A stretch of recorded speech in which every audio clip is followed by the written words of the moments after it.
조갑제 TV 시청자 여러분 안녕하십니까. 2023년 9월 23일 오후 4시입니다. 지난 21일 국회에서 한동훈 법무장관은 왜 이재명 더불어민주당 대표를 구속해야 되느냐 하는 설명을 했습니다. 그러나 이 설명을 끝내지를 못해서요, 민주당 의원들이 막 소리를 지르고 해가지고 사실은 의사진행을 방해한 거죠. 한동훈 법무장관의 그 설명은 국민들에게 하는 것이었습니다. 중계가 되고 있었습니다. 그리고 그동안 이 나라를 흔들었던 사건들에 대해서 법무장관이 보고를 할 의무가 있고, 국회는 그 보고를 들을 의무가 있고, 국민은 그 보고를 들을 권리가 있는 건데, 야당 의원들이 보고를 다 못하게 중단시켜버리고 말았습니다. 그러나 준비했던 문안은 공개가 되었습니다. 이 문안을 읽으면은, 설명문을 읽으면은 왜 민주당 의원들이 저렇게 길길이 날뛰었는지를 알 수가 있습니다. 한동훈 장관의 이 설명문을 국민들이 다 들었다고 한다면은 이거는 구속밖에 없다, 구속밖에 길이 없다는 것을 저절로 알게 되었을 것입니다. 한동훈 법무장관은 단단히 준비를 해왔습니다. 한동훈 법무장관도 국회의원들에게 보고하는 문장이라고 생각하지 않고 국민들에게 직접 그동안의 수사 결과를 간단하게, 그러나 쉽게 요약해서 설명하겠다고 아마 작심을 해가지고 준비를 했을 것으로 보입니다. 그러나 그 기회는 부분적으로밖에 성공하지 못했습니다. 이걸 제가 몇 차례 걸쳐서 여러분들에게 소개를 해드리고 있습니다. 왜냐하면은 한동훈 법무장관처럼 이 복잡한 법률 사안을 간단 명료하게 정리하는 사람이 일찍이 없었습니다. 이 법률 관계는, 더구나 수사 관계는 거기 뭐 전문 용어도 많고 해가지고 좀 복잡하고, 그걸 기사화 해가지고 독자들이 읽어도 무슨 말인지 모르는 경우가 대부분입니다. 그러나 기자들은 이 국민들 입장에 서서 기사를 써야 되는데, 이 판사나 검사 입장에 서서 기사를 쓰니까 이게 맞지를 않는 겁니다. 그런데 한동훈 법무장관은 완전히 국민들 입장에서 어떻게 쉽게 설명하면은 이해할 수 있겠느냐 하는 관점에서 이 설명문을 준비했던 것입니다. 그러니까 이걸 읽어보면은 백현동 사건, 무슨 대북 불법 송금 사건이 어떻게 진행되었으며 이게 왜 나쁜 것이냐, 이게 왜 악질적인 것이냐, 이게 왜 구속밖에 길이 없는 중대 범죄냐 하는 것을 저절로 알 수가 있습니다.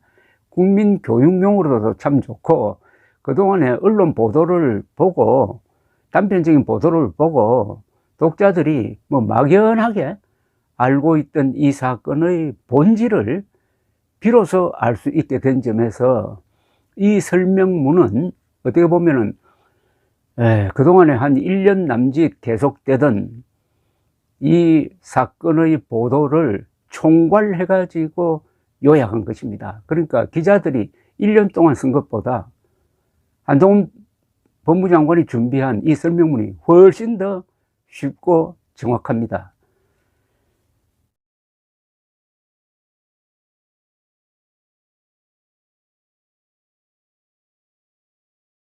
오늘은 이 백현동 개발 사업 관련해 가지고 설명을 드리겠습니다. 이 백현동 개발 관련 이 부패는 지금 설명드리면 여러분들도 아시겠지만은 국민들이 모르는 사이에 토착 비리가 어떻게 진행되고 있다. 국민들이 직선으로 뽑은 시장이나 지사나 이런 사람들이 자신들을 밀어준 사람들에게 특혜를 주면은 어떤 일이 벌어질 수 있다는 것을 보여줍니다.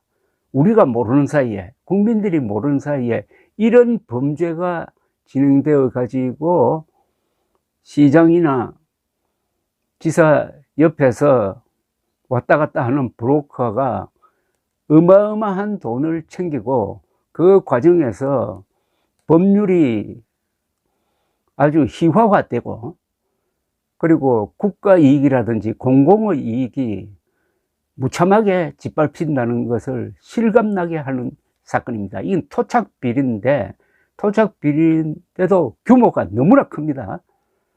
이걸 보면 국민들이 분노하지 않을 수가 없습니다. 여기서 나오는 돈의 액수가 뭐 몇백만 원, 몇천만 원이 아닙니다. 몇십억, 몇백억, 몇천억 원입니다.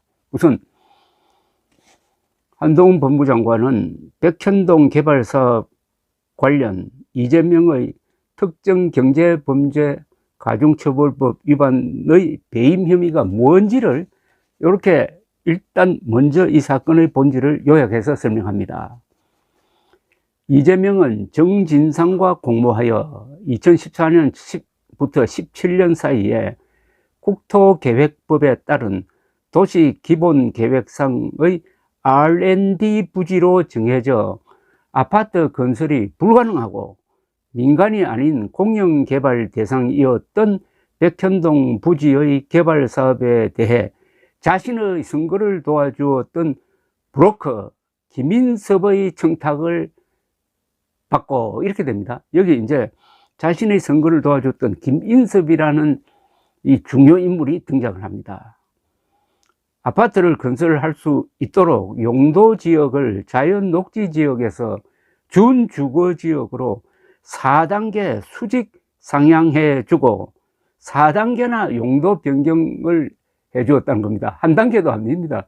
이 용도 변경, 용지 변경 한 단계가 몇백억의 이권과 관계된다는 사실은 여러분들 잘 아시죠? 이걸 4단계로 수직 상승시켜 주었다는 겁니다. 성남도시개발공사를 완전 배제하여 브로커 김인섭 즉 민간업자 정바울이 단독으로 사업을 진행하게 해주고 용도지역 변경의 조건이었던 임대주택 공급의 비율도 100%에서 10%로 대폭 축소해주고 기부 체납 대상이던 357억 원 상당의 건물을 가치가 떨어지는 토지로 바꿔주고 산지관리법을 위반해서 50m 높이 산지를 수직 절개하고 옹벽을 설치하여 아파트 5개동을 더 지을 수 있게 해주는 등 다수의 불법 특혜를 제공했다는 겁니다. 어마어마한 지금 불법 특혜가 여기 나열되어 있습니다. 토지 용도 변경, 그 다음에 임대주택을 100% 지으라고 했는데 그걸 10%만 지어도 좋고 나머지는 민간용으로 짓도록 해가지고 어마어마한 수익을 보장해주고 그 다음에 절대로 아파트를 지을 수 없는데 산지관리법을 위반해가지고 50m 수직 절개해가지고 옹벽을 만들 수 있도록 해주고 이래 되면 이게 다 돈으로 환산되는 거죠. 민간업체에게 어마어마한 돈이 돌아가게 되는 거죠. 그리하여 김인섭 측, 즉 이재명 측근입니다. 김인섭 측의 정바울은 민간업자입니다. 1366억 원 상당의 이익을 취득하였고 여러분 1300억짜리 사건입니다. 1300억짜리 사건이에요. 이게 김인석은 그렇게 브로커 역할을 해가지고 특혜를 보도록 중간에서 노력했던 이 김인섭은 민간업자 정바울로부터 이재명 시장에 대한 청탁의 대가라면서 77억 원을 실제로 받았으며 공사가 사업에 참여하였을 경우에 얻을 수 있었던 확정 이익 최소 200억 원을 받지 못하게 되어 공사에 최소 200억 원 상당의 손해를 가하였다. 즉 민간업자에게 특혜를 줌으로써 이 공사, 이게 성남도시개발공사입니다. 성남도시개발공사가 취할 수 있는 이득 200억 원을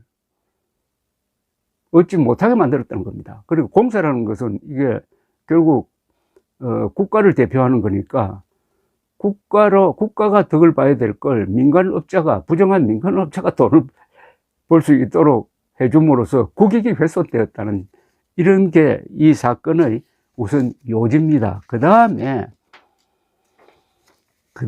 이제 더 구체적으로 들어갑니다. 한동훈 법무장관은 이게 재미가 있습니다. 앞에 설명한 부분은 전체 모습이고, 자, 김인섭이라는 사람은 어떤 사람이냐, 이걸 이해를 해야 됩니다.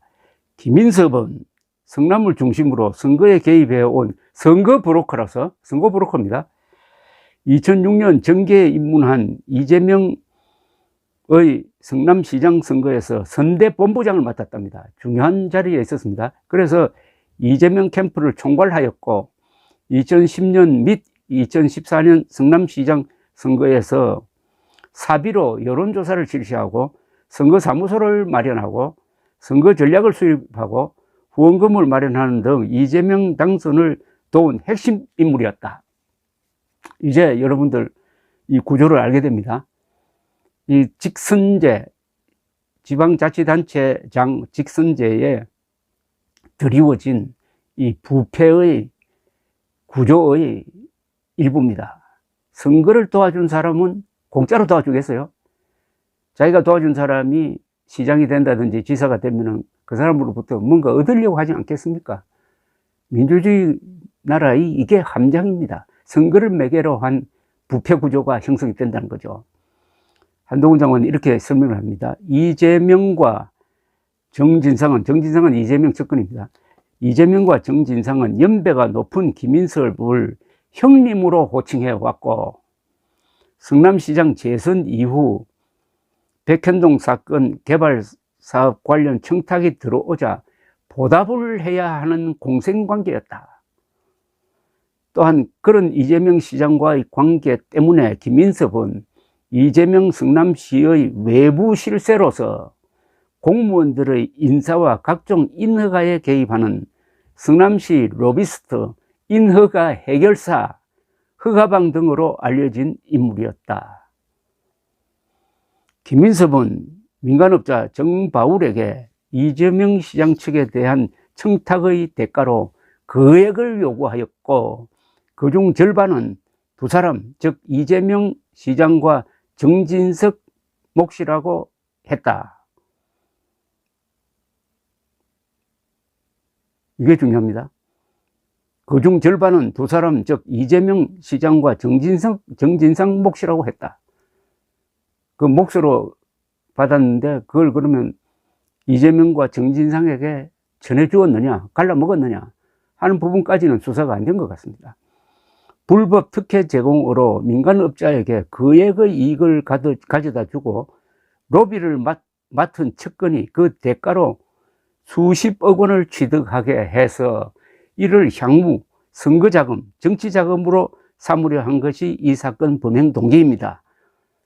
이게 바로 이 사건의 핵심입니다. 즉 이재명이 불법 특혜를 제공해 가지고 민간업자에게 거액의 이익을 가져다 주고 로비를 맡은 김인섭은 그 대가로 수십억 원을 받도록 해서 이 돈을 향후 선거자금이나 정치자금으로 쓰려고 준비한 사건이 범행 동기라는 겁니다. 즉 돈을 모아 가지고 이 돈을 선거자금으로 이용하려고 했다는 게 이 사건의 핵심 중 핵심이라는 겁니다. 이제 더 구체적으로 또 구체적으로 들어갑니다. 한동훈 씨는 큰 줄기를 먼저 그리고 그 다음 단계로서 중요한 사안을 설명하고 그 다음에는 세부 사안으로 들어갑니다.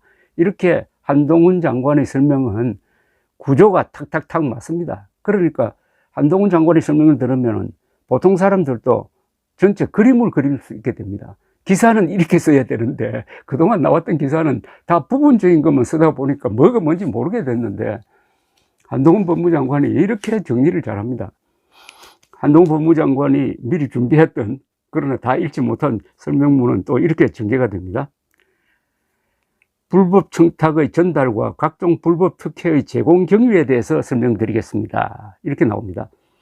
백현동 부지에 대해서는 이재명 시장이 재임 중이던 2014년 수립한 성남도시 기본계획에서 주거용도 개발을 전면 금지하고 공익을 위해 R&D 연구개발이죠. R&D 용도로 개발할 것과 민간이 아닌 공영개발 방식으로 진행할 것을 명확히 규정하고 있었고, 더구나 이재명 시장은 주거용도 개발 절대 불가 입장을 언론과 SNS 등에 여러 차례 반복해서 강력히 표명하였고, 같은 취지의 선거 공약까지 내세워 2014년 6월 성남시장에 재선되기까지 하였습니다. 그러니까 백현동은 절대로 민간업자들이 개발해서는 안 된다. 이거는 공익을 위해서 연구 개발 단지용이다라고 이미 모세를 받고 그걸 또 선전을 해가지고 선거 때 써먹었다는 겁니다. 그렇기 때문에 정바울 등 민간업자가 백현동 개발에 참여하여 큰 수익을 낼 가능성 자체가 원천적으로 차단되어 있었습니다. 그런데 바로 김인섭이 개입하면서 형이라고 부르는 김인섭이 개입하면서 아무 이유 없이 이재명 시장의 입장이 180도 돌변하였고, 김인섭은 이 시장 측에 청탁한 그대로 인허가등 불법 특혜가 모두 현실화되었습니다.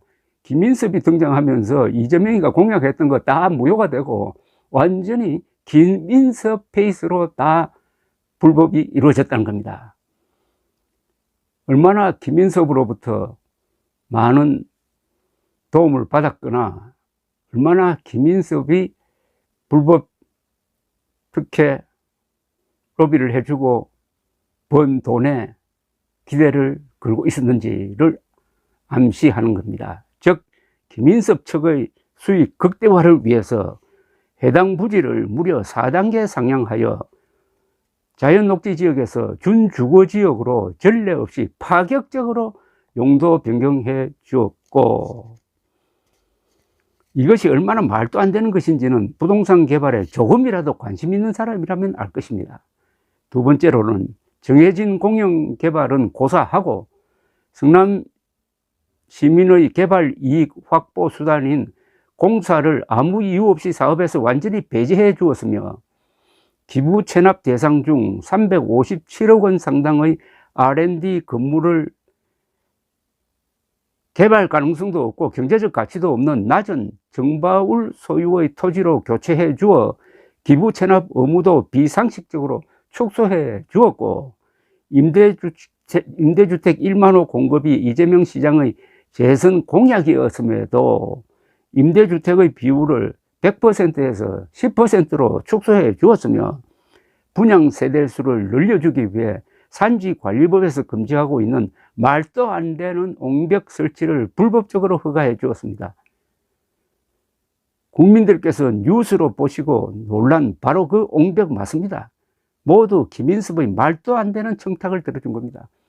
이건 뭐 법률 해석에 따라서 봐줄 수도 있고 안 봐줄 수도 있는 그런 데서 특혜가 발생한 게 아니고 절대로 불가능한, 법률상으로나 상식상으로 절대로 불가능한 것을 가능하게 만들어주는 그런 부정한 특혜였다는 겁니다.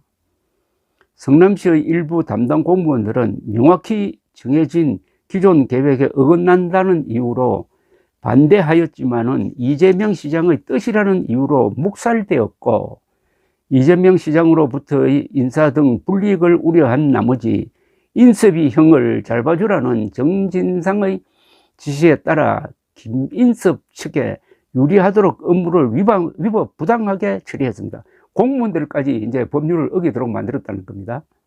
그 결과 궁극적으로 성남 시민에게 돌아가야 할 성남 시민의 자산인 막대한 개발 이익을 김인섭 측이 독차지하게 되었고, 그만큼 성남 시민이 막대한 피해를 입었습니다. 이에 더하여 김인섭 측 민간업자 정바울은 공영개발 시 따르는 공적 감시가 없는 틈을 타 분양대금 등 수백억 원을 횡령하여 구속 기소되었는데 그 손해는 고스란히 분양대금에 반영이 되었고, 불법적으로 허가되어 설치된 옹벽은 그 붕괴 가능성으로 인하여 소송이 진행되는 등 공사의 직접 손실을 통한 성남시민의 피해 외에도 각종 피해가 고스란히 성남시민에게 더해진 상황입니다. 이렇듯 백현동 사건은 전형적인 권력형 토착비리 사건으로 공적 권한을 사익 추구 도구로 남용한 결과 성남도시개발공사에는 200억 원 이상의 손해가 초래됐고, 그 외에도 직간접적으로 성남 시민들에게 피해를 입혔으며 민간업자는 1,300억 원 이상, 브로커는 77억 원을 챙긴 중대범죄입니다. 여러분, 이걸 들으시고도 화가 나지 않습니까? 끔찍하지 않습니까? 성남시를 장악한 이재명 일당이 이거는 국가 공권력을 남용해가지고 약탈한 거 아닙니까? 뭘 약탈했느냐? 국가를 약탈한 겁니다. 국법을 어기고 국가를 약탈한 겁니다. 왜냐? 여기 1,300억 원, 77억 원, 뭐 200억 원, 이거 다 국가에 손실을 끼친 액수입니다. 일종의 마적단이라는 이야기 아닙니까? 이재명 일당은 일종의 마적단 아닙니까? 성남시라는 마을을 점거해가지고 자기들끼리 분탕질 해먹었다는 것 아닙니까? 감사합니다.